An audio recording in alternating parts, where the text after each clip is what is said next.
인사합시다. 하나님이 당신을 사랑하십니다. 시작. 새로운 말씀 시리즈로 복음 시리즈. 그래서 제목을 Show Me the Gospel. 우리 앞뒤좌우로 서로 바라보시면서 한국어로 하는 게 좀 괜찮을 것 같아요. Show Me the 복음. 서로 인사할까요? Show Me the 복음요. 그래서 복음 시리즈로 진짜 복음이 무엇인지 사도행전 말씀을 통해서 우리 파헤치려고 합니다. 사도행전 말씀을요 1장부터 쭉 읽어 나가시면 감사하겠어요. 할렐루야. 그래서 그 중간중간에 있는 살아있는 복음을 만나고자 합니다. 우리가 수련회 다녀온 곳이 어디죠? 제주도.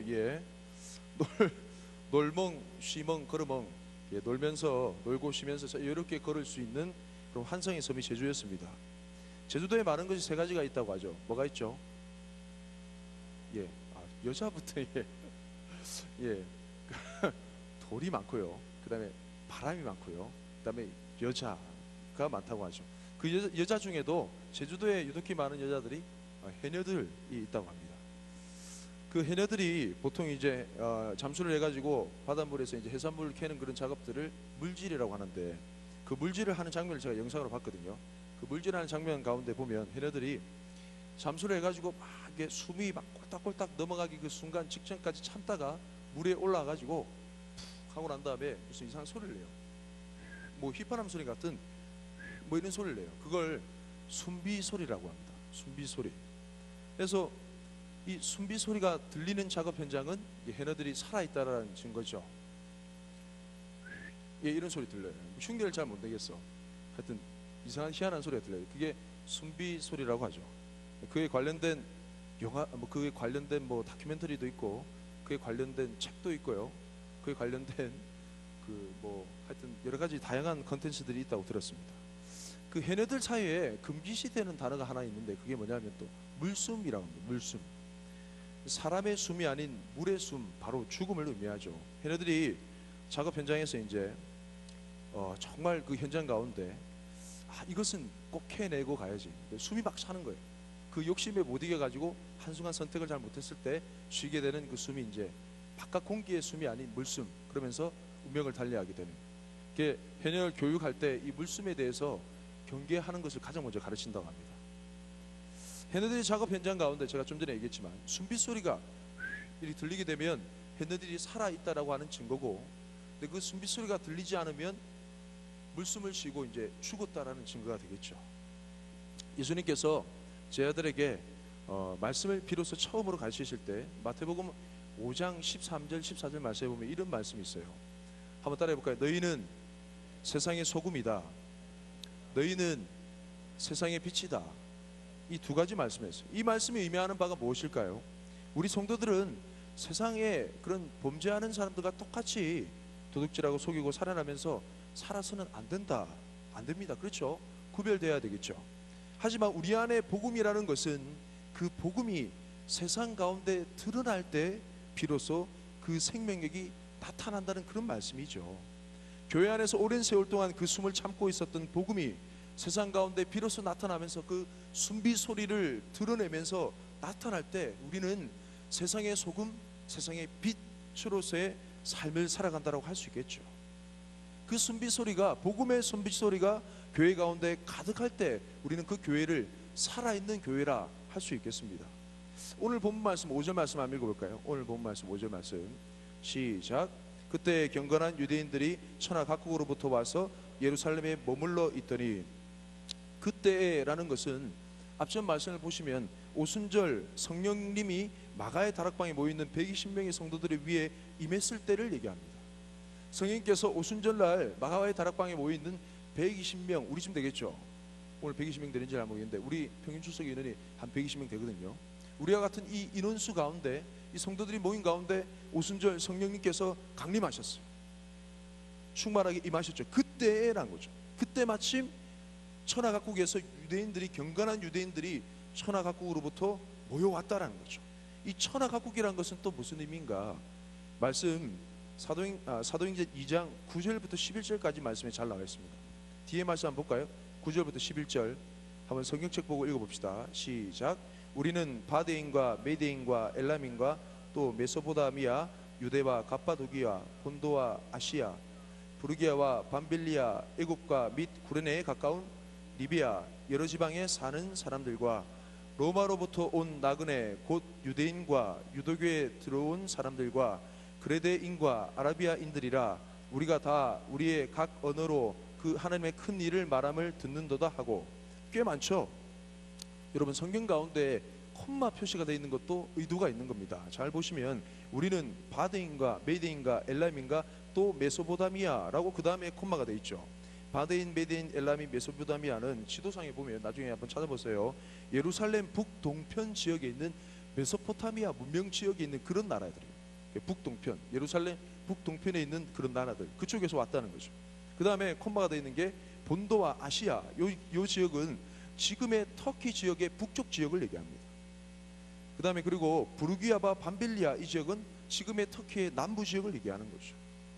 그 뒤에 또 애국과 및 구레네에 가까운 리비아 여러 지방, 이 말은 애국과 그 리비아, 북아프리카, 아프리카 북부에 있는 구레네라는 것은, 구레네 시몬 기억나시죠?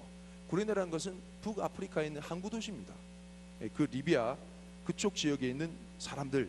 그다음 뒤에 보면 로마, 그레데, 아라비아는 이집트 가까이 있는 지역인데 그 상인들이 많죠. 상인들로 유명한 이동하는 그런 사람들. 그래서 그 외에 다른 사람들, 저 멀리 있는 로마에서부터, 그레데라는 것은 크레타 섬으로 터키의 왼쪽 편에 조그만 섬을 얘기하는 거죠. 그 섬나라에 있는 사람들, 그리고 또 돌아다니는 아라비아 상인들까지 천하각국, 전국 각지에 천하각국에 흩어진 그 경건한 유대 사람들, 그리고 유대교로 개종한 사람들, 그 중간에 보니까 그런 사람들까지 다 모였다는 거. 왜 모였죠? 이게 보면 시기가 오순절이라고 나와 있는 거죠. 오순절 절기를 지키기 위해서 천하각국에 있는 경건한 유대인들이 예루살렘 근처로 모였다는 겁니다. 그 사람들이 모여보니까 어떤 일이 벌어지냐. 6절 말씀 읽어볼까요? 6절 말씀 시작.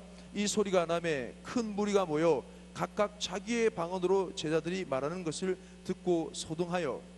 이게 이 소리가 나매, 저는 이 말씀에서 오늘날 교회가 나가야 할 방향이 있다고 확신합니다. 이 소리가 났습니다. 오순절날 성령님께서 강림하시니까 여러분 다 알다시피 120명의 성도들 가운데 성령님이 충만하게 임했어요. 그러면서 알아들을 수 없는, 자기들이 알지 못하는 여러 지역의 그런 방언들로 말하기 시작하는 거예요. 그런 현상이 일어나기 시작했습니다. 근데 그 소리가, 중요한 것은 그 소리가 교회의 담을 넘어가지고 천하각국에서 몰려온 유대인들에게 들렸다라는 거죠. 이게 핵심입니다. 이 소리가 들렸어요. 교회의 담을 넘어가지고 들렸어. 이 소리가.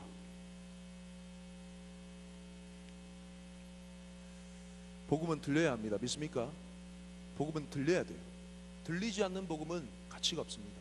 복음은 들려야 합니다. 그때 당시 처음으로 성령님이 임하시고 그 소리가 들렸어요. 여기에서 사건이 시작되는 것이. 이 앞에 있는 스피커가 아무리 아름답고 세련되고 괜찮아 보여요. 근데 소리가 안 나면 무슨 소용이 있어? 맞죠? 소리가 들려야 됩니다. 우리는 복음의 스피커잖아요. 그러니까 이 소리가 났다는 사실이 정말 중요한 거예요. 교회에 월담을 해서 교회 밖으로 그 소리가 들렸다는 거예요. 그럼 과연 이 소리가 도대체 무슨 소리인가? 그에 대한 답이 11절 말씀에 나와 있습니다. 11절 말씀 읽어볼까요? 11절 좀 전에 읽었는데 시작. 그레데인과 아라비아인들이라 우리가 다, 예, 들리네요. 우리가 각 언어로 하나님의 큰 일을 말함을 듣는도다 하고. 할렐루야. 모니터 소리가 들렸어요. 지금 들리기 시작했어. 감사합니다. 훨씬 편하네요. 예. 예, 와, 삶의 적용이 정말 빨라요. 할렐루야. 이 소리가 무슨 소리냐? 이 말씀에 보니까 어떤 일을 들었다고 하죠. 우리가 다 우리의 각 언어로 하나님의 큰 일을 말함을 듣는도다. 할렐루야. 따라해보세요. 하나님의 큰 일. 하나님의 큰 일. 이 하나님의 큰 일이란 것은 구원의 복음, 하나님께서 우리를 위해서 하신 일을 얘기합니다. 간단하게 신약으로 요약하면 요한복음 3장 16절이 되는 거죠. 하나님께서 이 세상 모든 만물을 사랑하셔서 구원하시기로 작정하신 그 일들, 이루어 가시는 그 일들을 자기들이 난 곳 방언으로, 도저히 이 사람들이 갈릴리 사람임에도 불구하고 말할 수 없는 그 말들로 듣게 된 거죠. 성령님이 임하시니까 120명의 성도들이 천하 각국에 모인 각 사람 지역 방언으로 말하는 것을 그 사람들이 듣고 소동이 일어나기 시작하는 것이죠. 여러분, 여기에서 교회가 가야 될 방향성과 비밀이 있습니다. 일단은 우리가 가진 복음은 아무리 아름답고 세련되고 좋아도 이 가운데 머물면 가치가 없는 것이죠. 우리끼리 아무리 좋고 떠들고 괜찮고 하면 그 복음의 순비 소리가 들리면서 팍 하면서 밖으로 터져나가지 않으면 가치가 없는 거죠. 들려야 돼. 자기들끼리 모여가지고 성령님이 임하셔서 막 방언으로 말하는 그 소리가 밖에 몰려온 천하 각국에서 몰려온 유대인들 그 귀에 들렸다라는 것이죠. 할렐루야. 할렐루야.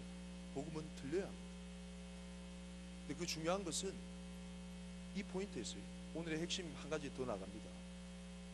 120명의 성도들이 이 120명의 성도들이 성령을 받고 천하의 각 사람들이 자기 입장에서 들을 수 있을 만한 그런 복음의 소리로 들었다는 것이죠. 자, 이걸 현대식으로 이해하자면 이런 내용입니다. 우리가 가진 그 아름답고 고상한 복음, 우리의 삶의 언어로 가지고 있는 그 복음에 성령 하나님께서 기름 부으셔서 임하시면 어떤 복음으로 바뀌느냐? 들리지 않던 복음이 들리는 복음으로 바뀌게 됩니다. 할렐루야. 다른 사람에게 도저히 상관이 없었던 그 복음이 다른 사람에게 소용이 있는 복음으로 바뀌어진다는 거죠. 나 하나에게만 해당되는 복음인 줄 알았는데 내가 받은 그 은혜와 복음이 다른 사람 귀에 들릴 만한 복음으로 바뀐다는 거죠. 이전에는 내가 가진 지식, 내가 가진 입장, 내가 가진 상식으로 복음을 전했다면 이제는 다른 사람의 마음을 움직이고 역동시킬 만한 복음으로 바뀐다는 것이죠. 성령님이 임하시면. 할렐루야. 아멘 소리가 너무 작네요. 할렐루야. 성령님이 임하시면 여러분의 삶을 그렇게 디자인하신다는 거예요. 자, 한 번 더 이제 저를 보십시오. 복음의 비밀이 바로 여기 있습니다. 120명 성도들이 각자 가진 아름답고 세련된 그런 복음이 있었을 거예요. 하지만 복음이 임하시니까 내가 듣기에 아름답고 고상한 그런 세련된 복음이 아니라 상대방이 듣기에 너무나 잘 들리는 복음으로 바뀌어졌다는 사실이죠. 여기에 성령님의 역사하심에 대한 주님의 의도가 있습니다. 이제는 우리가 들리는 복음을 전해야 될 때가 됐습니다. 할렐루야.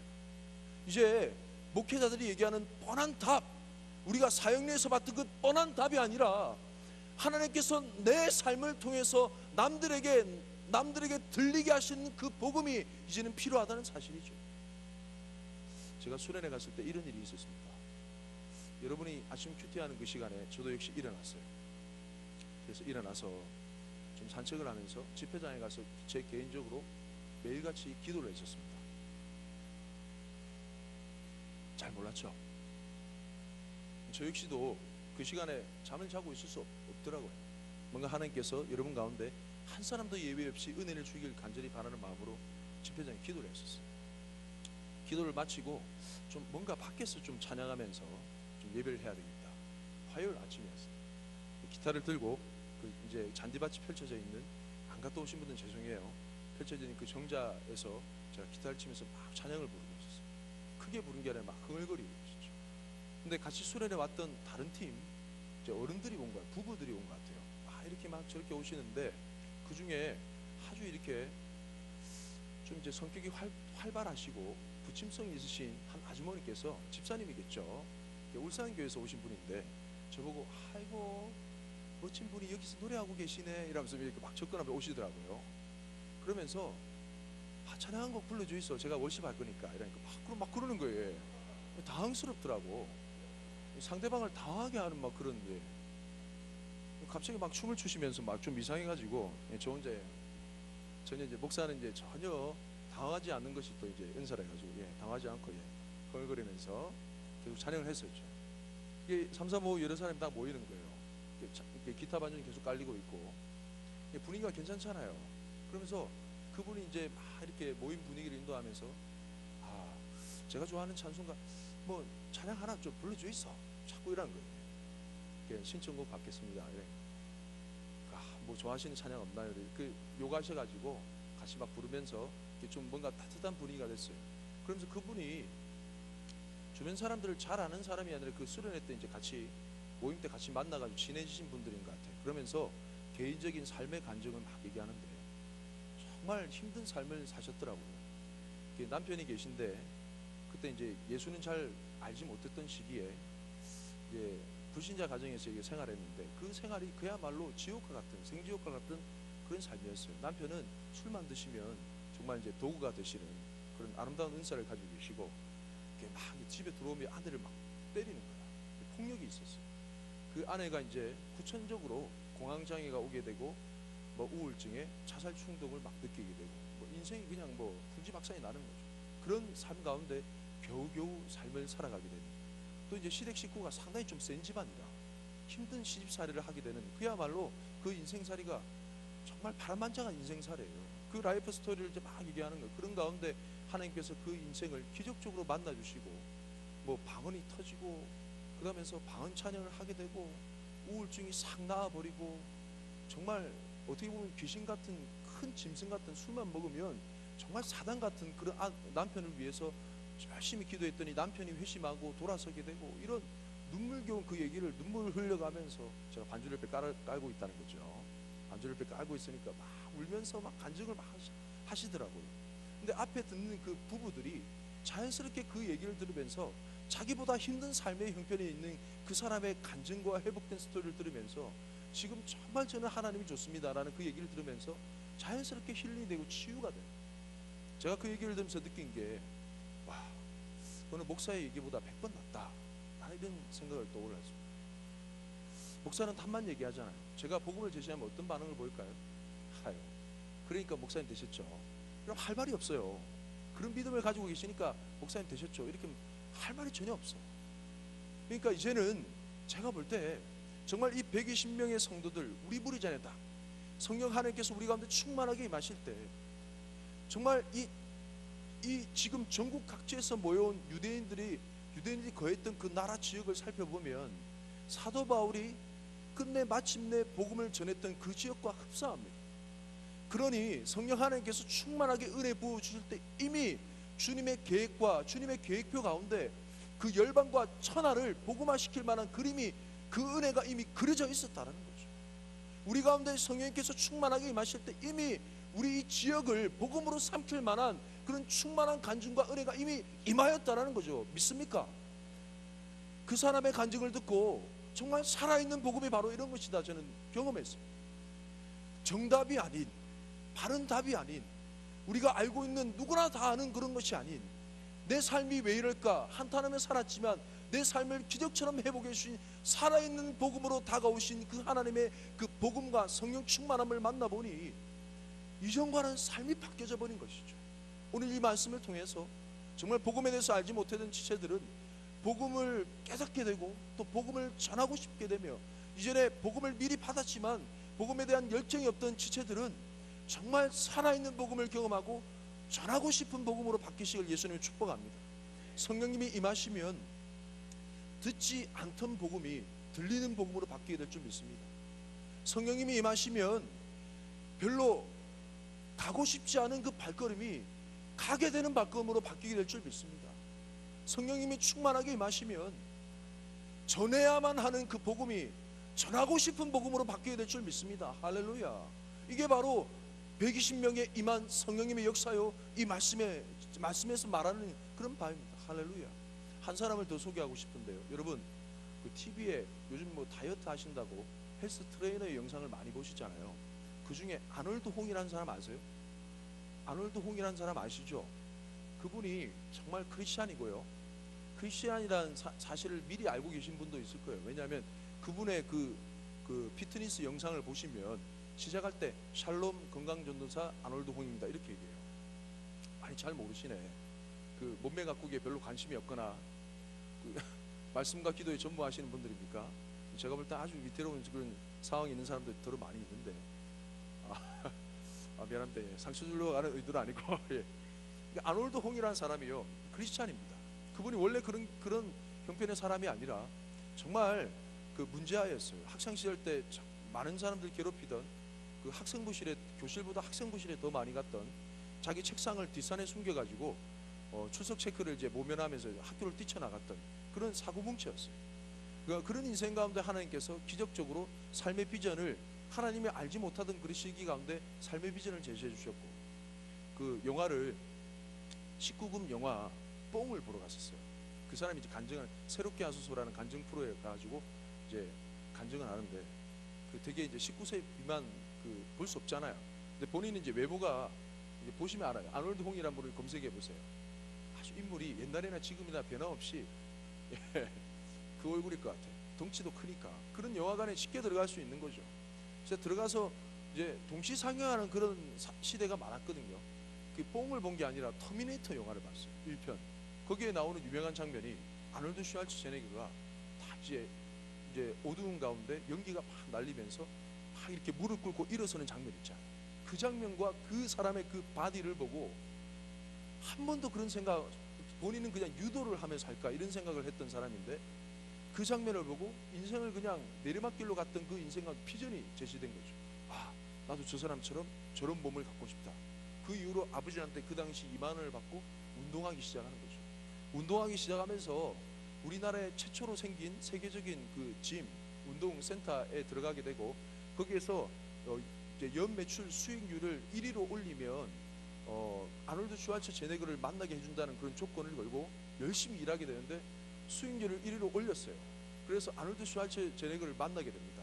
그러면서 그 사람이 아놀드 홍이 된 것 같아요. 그러면 열심히 막 열심히 하게 되죠. 아놀드 슈왈츠제네거를 만났어요. 대단하죠. 그러면서 열심히 운동하면서 유명세를 타면서 또 한 번 넘어질 계기가 되죠. 교회에 이제 발문을 계속 좀 드나드는 가운데 있었는데, 드문드문. 그러면서 신앙은 그냥 나이롱 신자였죠. 그런 가운데 그 결혼도 하게 되고 아이를 놓게 되는데, 아이와 함께 성탄절날 예배를 드리러 가야 되는데 안 가고 이제 볼링장을 가게 됩니다. 볼링장을 가서 볼링을 치는데, 운동선수잖아요. 한 번도 그런 적이 없는데 볼링을 잘못 치다가 허리가 삐끗하면 뚝 하는 소리가 들리는 거죠. 그 뒤로부터 일어나지를 못했어요. 그러면서 집에 가만히 누워 있는데 교회 목사님이 선물해 주신 경건서적, 나 이런 거 안 봐 하면서 구석에 처박아 놨던 책상 밑에, 저 밑에 처박혀 있던 게 누우니까 그게 보이는 거죠. 그래서 이게 뭔가 하면서 지푸라기라도 잡는 심정으로 꺼내가지고 그 책을 봤더니 정말 성령 하나님을 만나게 된 거죠. 눈물 콧물로 회개가 터져 나오면서 성령님이 그 마음을 만져주시면서 그 이전과 그 이후가 삶이 바뀌면서, 그 이후로부터는 헬스 트레이너를 하면서 영상물 처음에 샬롬, 저는 건강 전도사, 주변에 이 사람이 정말 유명한 사람이거든요. 여러분 잘 모르시겠지만, 그러니까 뭐 셜리라든지 유명한 트레이너들 많잖아요. 그 사람처럼 그렇게 유명세를 타지 못하는 이유가 바로 이 이유 때문에 그렇습니다. 주변에서 같이 일하는 사람이 제발 샬롬이란 말 빼라, 전도사란 말도 빼라. 왜냐하면 그 사람, 이제 사람들, 영상물을 보는 사람들이 댓글을 가는데 뭐 개독교 트레이너 뭐 이런 얘기가 들리고, 간증에서 나와서 하는 말이 저 예수님 때문에 정말 욕 많이 먹습니다 이렇게 얘기해요. 근데 자기는 전혀 관계가 없대요. 전혀 상관이 없대요. 왜냐하면 자기가 이전에 정말 주님을 마음에 아프게 했던 그런 삶을 살았던 흔적이 있기 때문에, 그 가운데 세상의 쓰레기와 같은 자기의 인생을 회복시켜 주시고 변화시켰던 그 복음의 흔적이 있기 때문에 자기 절대 타협할 수 없다는 거죠. 끝까지 샬롬 건강전도사 이렇게 얘기하는 거죠. 그러면서 안 믿는 사람도 궁금해하고 교회 다니는 사람인가, 또 믿는 사람들도 알게 된다는 거죠. 할렐루야. 이후로부터 계속 타협하지 않는데요. 그러면서 그렇게 살아간답니다. 그 사람이 그렇게 힘든 학창 시절과 젊은 시절을 보냈기 때문에 자기가 갈 수밖에 없는 곳이 있다고 합니다. 세상에 대접받지 못하고 힘든 가운데, 어려운 가운데 방황하고 있는 청년들, 청소년들. 그래서 교도소 사역을 시작한답니다. 교도소에 가면 일단 몸이 좋으니까 자기보다 몸 좋은 사람 앞에 이제 머리를 숙이는 곳이 교도소거든요. 힘의 질서이기 때문에. 그러면서 나처럼 몸 만들고 싶냐, 다 이렇게 막 이러면 제자를 삼아달라고 막 따라온대요. 그러면서 그 친구들 교회로 가게 만들고, 그러면서 예수님을 믿게 한답니다. 지금도 계속하는 프로젝트가 100일간의 기적이라는 그 다이어트 프로젝트가 있대요.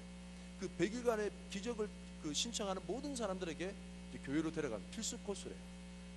나에게 살을 빼고자, 또 제자가 되고자 하는 사람 교회 가야 된다. 그래서 다 교회 데려가는데, 목사님한테 나는 교회 데려가게 해줄 테니까 100일 동안 목사님이 제자 만들어 주십시오 하면서 데려간대요. 예, 그런 복음의 일꾼이 된 그런 간증의 주인공이 바로 아놀드 홍입니다.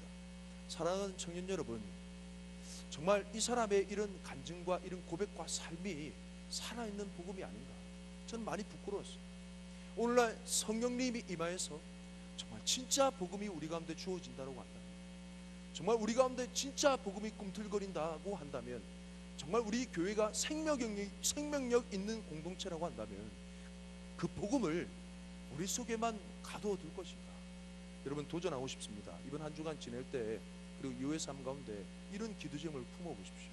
주님, 만날 만한 영혼을 만나게 해주십시오. 할렐루야. 따라해봅시다. 만날 만한 영혼을 만나게 해주십시오. 저에게는 개인적으로 그런 일이 시작됐습니다.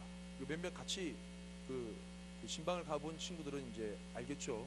오늘 우리 교회에 왔어요. 3부 예배 때. 닭집 사장인데 수월에 살아요. 나중에 이제 아는 척 하지 마시고, 제가 비밀이지만 얘기하는 거예요. 본인이 알게 되면 당황스럽잖아요. 한 청년인데 20대 초반인데 누나랑 공동투자해서 닭집을 열었어요. 그 친구를 측은히 여기며 오랫동안 기도해왔던 집사님이 저랑 연결해 주셨어요. 가서 신방을 하고 갈급해하는 그 심정을 살펴보고요, 같이 만나서 오늘 교회를 왔습니다. 눈빛이 되게 신선해요. 교회에 대해서 거부 반응이 없어요. 제가 이제 구호 삶아야 될 영혼이죠. 하나님께서 이런 만남을 계속 주세요. 그 만남을 통해서 또 이어지는, 기대되는 또 예비된 만남이 탈북자를 또 만나게 하실 것에 대한 소식을 들었어요. 그래서 지금 마음의 준비를 하고 있습니다. 여러분, 우리 공동체 가운데 주님께서 여러분 인생 가운데 만날 만하게 할 만한 영혼을 만나게 하실 거라 믿습니다. 제가 왜냐하면 계속 그렇게 선포하며 기도하고 있거든요. 이제는 이 복음 시리즈를 통해서 우리 공동체 가운데 선포하고 싶은 것이 뭐냐면 제자화입니다. 이제 이 교회, 좋은 교회 그냥 데려오기만 그치는 것이 아니라 정말 내가 그 영혼을 품고 사랑하고 제자로 삼는 그 일을 우리 모두가 동참하는 그 일에 함께 하자라는 것이죠. 그래서 하나님께서 우리 가운데 만날 만한 영혼을 붙여주실 때 깨닫고 그 영혼을 위해서 기도하고 예수님의 복음을 전해서 정말 주님의 제자 되게 하는 그런 사역, 성령 하나님께서 우리 가운데 충만하게 임하실 때 가능할 줄 믿습니다. 할렐루야. 그런 일 가운데 정말 우리가 성령 하나님의 임하심을 통하여서 들리는 복음을 전해서 이 거제 지역을, 이 부산 지역, 이 경남 지역을, 이 나라와 이 민족과 세계 열방을 복음화시키는 사역 가운데 귀하게 쓰임 받으시는 저와 여러분의 삶이 되시길 예수님으로 축복합니다. 우리 찬양 하나 하고 같이 기도할까요? 마지막 찬양했던 그 찬양.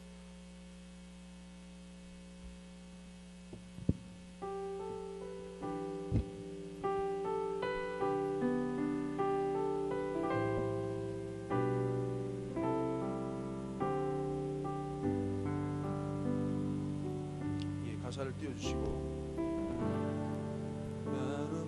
마름불같이 시든 내 영의 주여 임하소서. 오 이곳에 마른 내 안에 성령 하나님 임하소서.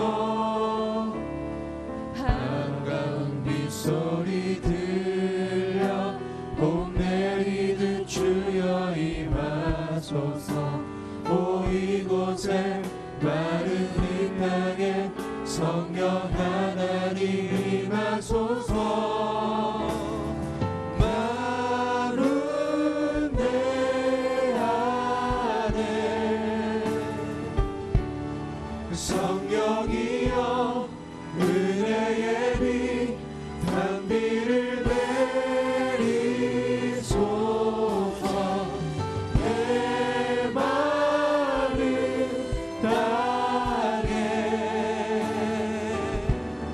성령이여 은혜의 빛 생명의 빛 한 번 더 찬양합시다. 빛들의 마른 불같이 시든 내 영의 주여 임하소서. 오 이곳에 마른 내 안에 성령 하나님 임하소서. 한가운 빗소리 들려 봄 내리듯 주여 임하소서. 오 이곳에 마른 이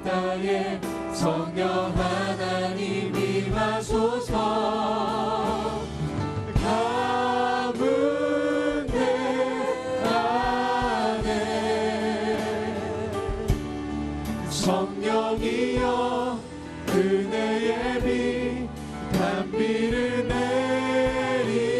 내리소서. 내 마른 땅에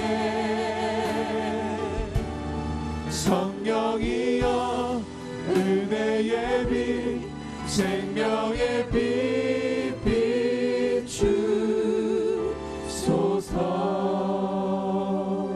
여러분 수련회 때 받은 은혜가 기억나시잖아요.